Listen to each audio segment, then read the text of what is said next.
नमस्कार, मैं हूं रवीश कुमार और बहुत कम समय में पूरे देश और दुनिया की खबरों पर नजर डालते हैं। आपसे हाथ जोड़कर रिक्वेस्ट है कि इस वीडियो को आखिर तक देखना और हमें सपोर्ट करने के लिए हमारे चैनल को सब्सक्राइब करें।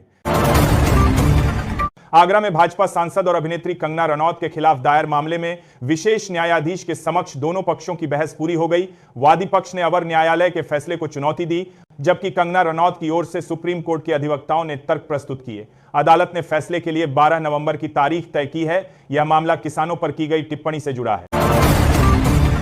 समाजवादी पार्टी के अध्यक्ष अखिलेश यादव ने योगी सरकार पर विधानसभा चुनाव से पहले गड़बड़ी करने का आरोप लगाया है। उन्होंने कहा कि सरकार मतदाताओं को प्रभावित करने के लिए गलत तरीके अपना रही है और विकास के नाम पर झूठे वादे कर रही है। अखिलेश ने जनता से सरकार की सच्चाई को पहचानने की अपील की है।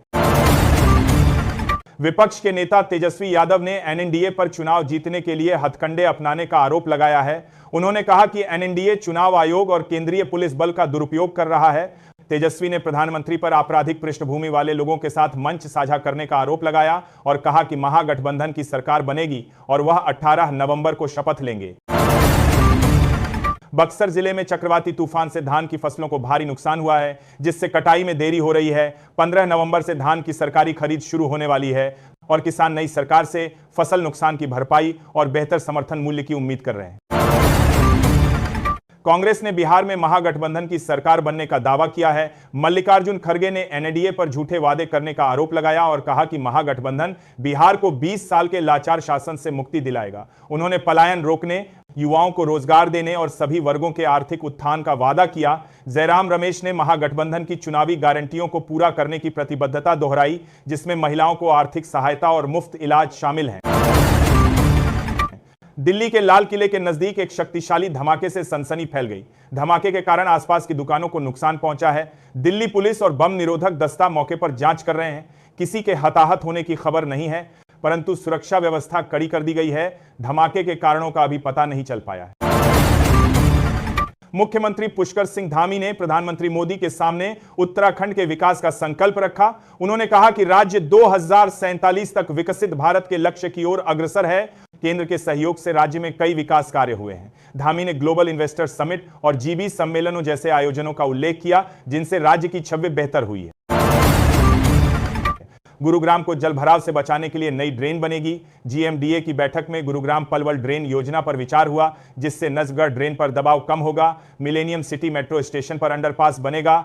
शीतला माता मेडिकल कॉलेज पीपीपी मोड पर चलेगा। निगम की बड़ी सीवर लाइनें जीएमडीए को ट्रांसफर होंगी। वजीराबाद स्टेडियम समय पर पूरा होगा। बिल्डरों के लाइसेंस की जांच होगी। हिमाचल प्रदेश के मुख्यमंत्री सुखविंदर सिंह सुक्खू 15 नवंबर को दिल्ली जा सकते हैं, जहां वे मंत्रिमंडल विस्तार पर पार्टी नेतृत्व से बात करेंगे। कांग्रेस सरकार के चौथे वर्ष में संगठन और सरकार में संतुलन बनाने की कोशिश हो रही है। निगमों और बोर्डों में खाली पद भरने पर भी विचार किया जाएगा। इसके अतिरिक्त यमुना रिवर बोर्ड की बैठक में जल बंटवारे पर चर्चा होगी। शहर में वाहन चालक नंबर प्लेट ढककर खुलेआम घूम रहे हैं, पर पुलिस कार्रवाई करने में विफल है। नंबर प्लेट ढकना मोटर वाहन अधिनियम का उल्लंघन है, फिर भी लोग नियमों की अनदेखी कर रहे हैं। इससे शहर की सुरक्षा खतरे में पड़ सकती है, क्योंकि अपराधी अपराध करके आसानी से भाग सकते हैं। पुलिस को इस पर ध्यान देना चाहिए। रोहतास जिले में विधानसभा चुनाव की घोषणा के बाद विशेष अभियान में 1 करोड़ 80 लाख रुपए नकद जब्त किए गए।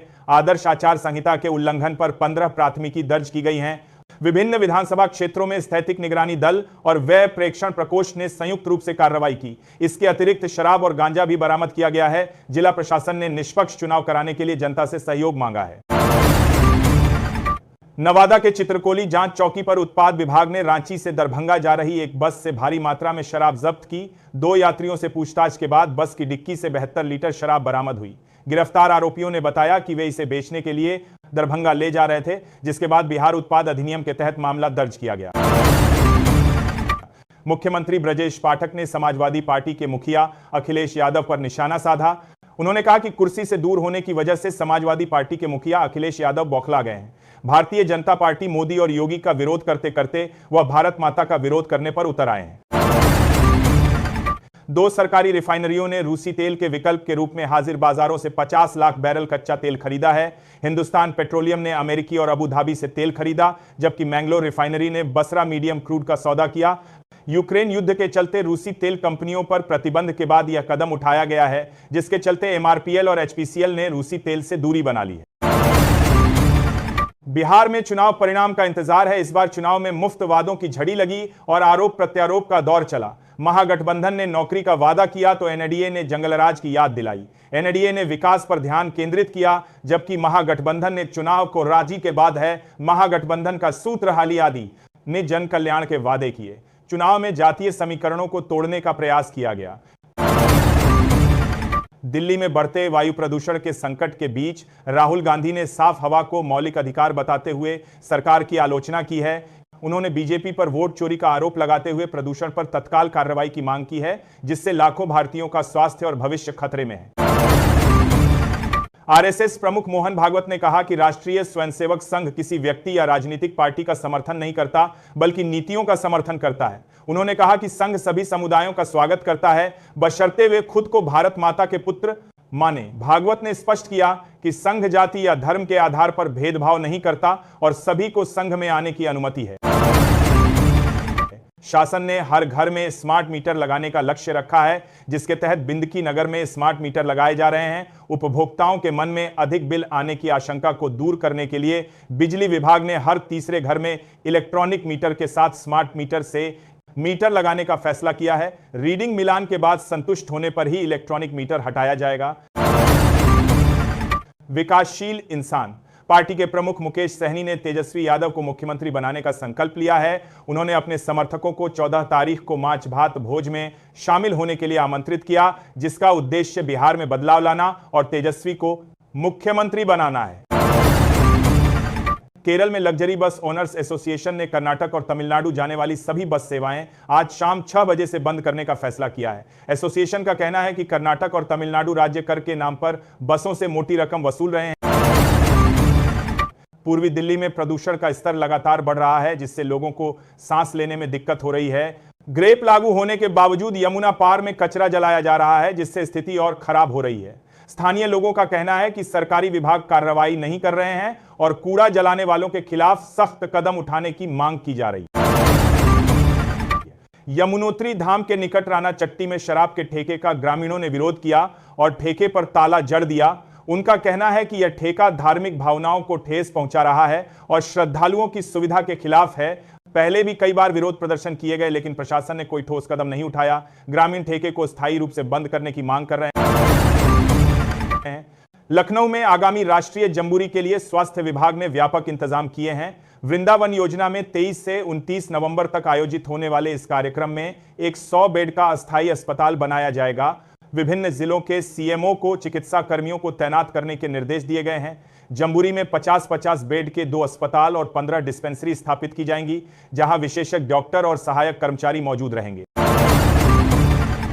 भाजपा सरदार पटेल की 150वीं जयंती पर प्रदेशव्यापी पदयात्राएं शुरू कर रही है। यूनिटी मार्च के नाम से ये पदयात्राएं 20 नवंबर तक चलेंगी। मुख्यमंत्री योगी आदित्यनाथ, प्रदेश अध्यक्ष भूपेंद्र सिंह चौधरी समेत कई मंत्री और विधायक इन पदयात्राओं का नेतृत्व करेंगे। इसका उद्देश्य सरदार पटेल के योगदान और राष्ट्रीय एकता के संदेश को जन जन तक पहुंचाना है। सिवान पुलिस ने कोलकाता ले जाए जा रहे 26 पशुओं की तस्करी को नाकाम कर दिया है। इस मामले में 5 तस्करों को गिरफ्तार किया गया है। पुलिस की सक्रियता से पशु तस्करी के एक बड़े नेटवर्क का पर्दाफाश हुआ है और आगे भी इस तरह की गतिविधियों पर नजर रखने की बात कही गई है। मथुरा में फिर एक बच्चा चोरी हो गया है। घटना के 3 दिन बीत जाने के बाद भी पुलिस अभी तक गिरोह का पता लगाने में नाकाम रही है। पुलिस बच्चे को खोजने और अपराधियों को पकड़ने की कोशिश कर रही है। मुख्यमंत्री योगी आदित्यनाथ ने गोरखपुर में जनता दर्शन के दौरान लोगों की समस्याएं सुनी। उन्होंने जरूरतमंदों को आवास, बेटियों की शादी के लिए आर्थिक मदद और गंभीर बीमारियों के इलाज में सहायता का आश्वासन दिया। पाकुड़ में मालपहाड़ी ओपी के एसआई अमरजीत मिश्रा को पश्चिम बंगाल के धुलियान में एक होटल में महिला के साथ आपत्तिजनक स्थिति में पाए जाने पर निलंबित कर दिया गया। महिला के पति ने पुलिस को सूचित किया, जिसके बाद यह कार्रवाई हुई। झारखंड मुक्ति मोर्चा के महासचिव विनोद पांडे ने बीजेपी पर झारखंड के विकास कार्यों में बाधा डालने का आरोप लगाया है। उन्होंने कहा कि बीजेपी राज्य के विकास से खुश नहीं है और जनता जानती है कि कौन ध्यान भटका रहा है। उन्होंने यह भी कहा कि जनता सब समझती है। केंद्रीय गृह राज्य मंत्री बंदी संजय ने कांग्रेस और एआईएमआईएम पर गंभीर आरोप लगाए हैं। उन्होंने कहा कि ये पार्टियां तेलंगाना को इस्लामिक राज्य बनाने के लिए मिलकर काम कर रही हैं। उन्होंने ओल्ड हैदराबाद में पश्चिम बंगाल की हिंदू लड़कियों के शोषण का मुद्दा भी उठाया। सोसाइटी में आवारा कुत्तों को खाना खिलाने पर रोक लगा दी गई है। प्रबंधन का कहना है कि इससे कुत्तों की संख्या बढ़ रही है और निवासियों को परेशानी हो रही है। नियम तोड़ने वालों पर कार्रवाई की जाएगी।